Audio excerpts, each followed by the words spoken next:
I poemi di Ossian, il cantore bardo del III secolo, a cui diede voce nel 1760 il poeta scozzese James Macpherson, tradotti per la seconda volta in italiano dalla docente di Castelfranco Veneto Ornella Ricci, che già in passato si era cimentata nell'impresa lasciando poi quel lavoro in un cassetto.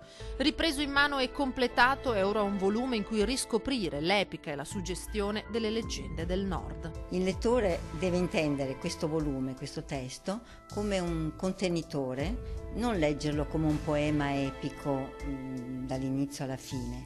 Le narrazioni epiche forniscono il contenitore, il framework, la cornice, dove vanno incasellate tutte quelle gemme che sono le descrizioni della natura, le invocazioni alla luna, al sole, la nostalgia per il passato, che poi sono tutti elementi che troveremo con grande forza nel movimento preromantico e romantico. Insegnante di lingua inglese al liceo Giorgione, l'autrice suggerirebbe anche ai suoi studenti questa lettura. Consiglia proprio di estrapolare dei brani e farli godere, farli leggere e farli apprezzare ai ragazzi. Sono sicurissima che i ragazzi li apprezzerebbero.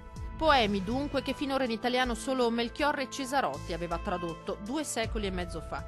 Un vuoto che Ricci ha ora colmato, una coincidenza, forse un destino che a tradurre Ossian siano dei veneti. Per la verità io sono veneta di adozione, perché io sono marchigiana e sì, in effetti il Cesarotti la tradusse pur non sapendo benissimo l'inglese. È strano questo, però talmente affascinato dall'opera, perché dico che l'opera è stata una vera e propria meteora al suo nascere, e come tutte le meteore poi si è spenta.